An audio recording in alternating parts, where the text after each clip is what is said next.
Ladies and gentlemen, if you would like to see a blueprint of how to make a show fail before it even begins, then The Witcher Blood Origin is just that. Let's discuss. I watch so you don't have to. Before I get started, I'd like to kindly ask that you hit the like button, and please subscribe to the channel for more content just like this. All I'm offering is the truth, nothing more. Just so we're clear, I'm not even a huge fan of The Witcher, either the game or the show starring Henry Cavill. And that's just because I don't have a lot of experience with either of them. So that should lay to rest any kind of gatekeeping talk that will be associated with this video, even though I'm sure some people will find a reason to bitch anyway because they always do. It should also be noted that I haven't actually watched this show, nor am I going to. And that's simply because no one has been able to sell me on this show, or at least given me a reason to give it a chance. I don't care!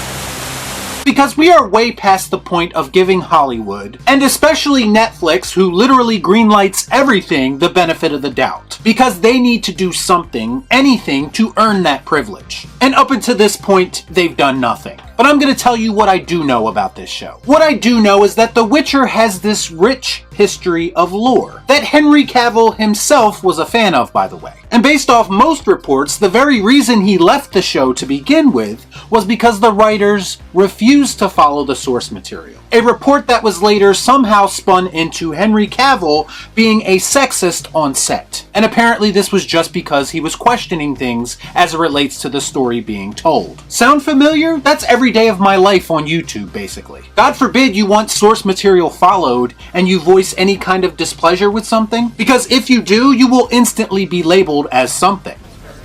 That's racist.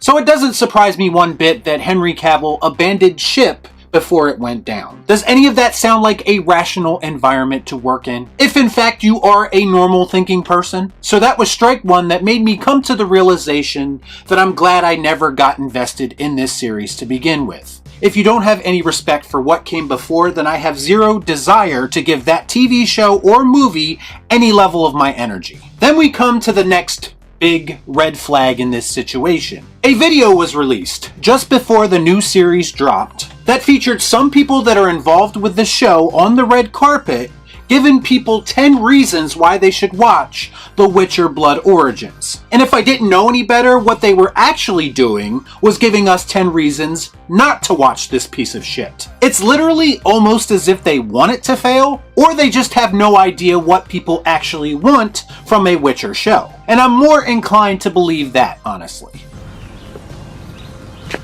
That makes sense.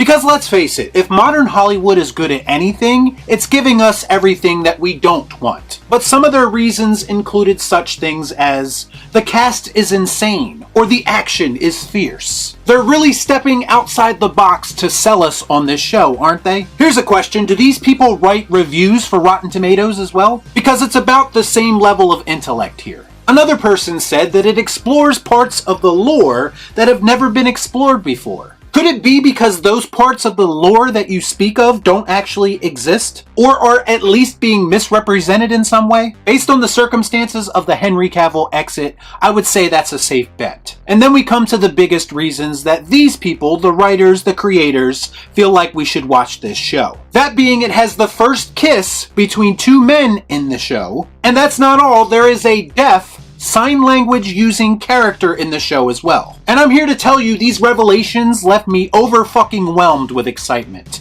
Whoopie fucking do.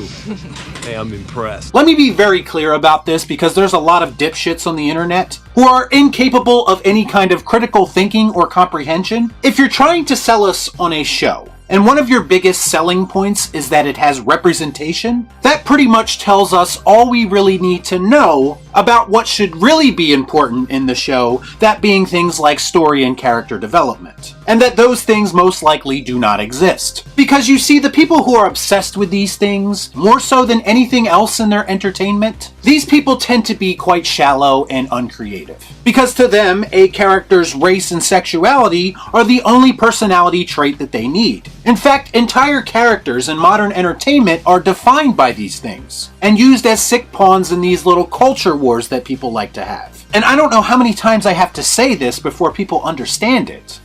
Do you understand the words that are coming out of my mouth?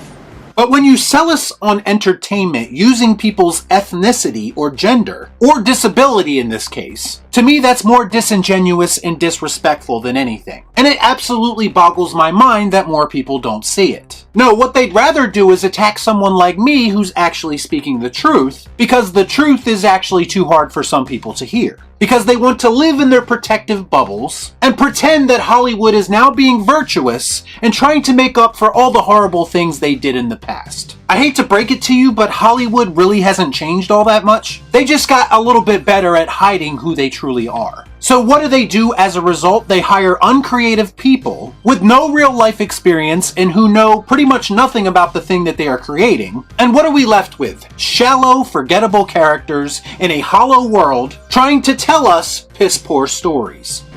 Jack, tell me a story. Fuck you.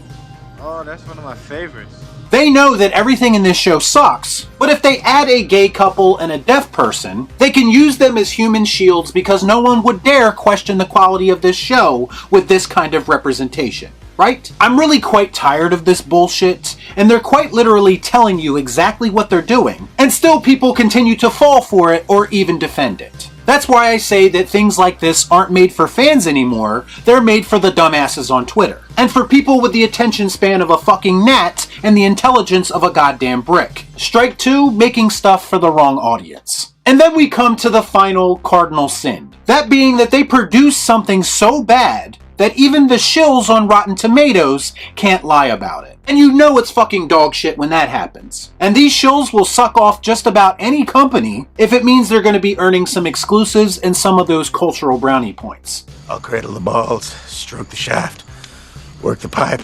swallow the gravy.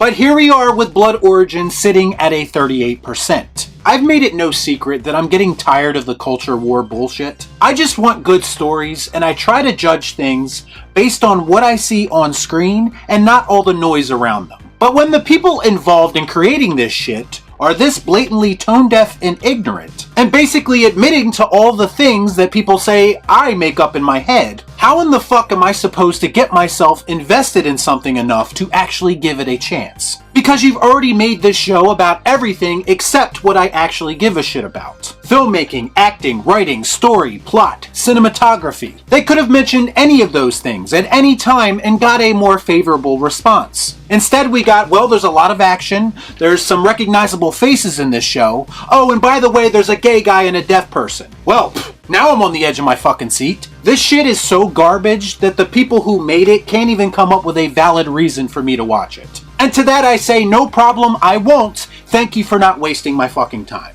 Don't waste my motherfucking time! Y'all be cool. Right on.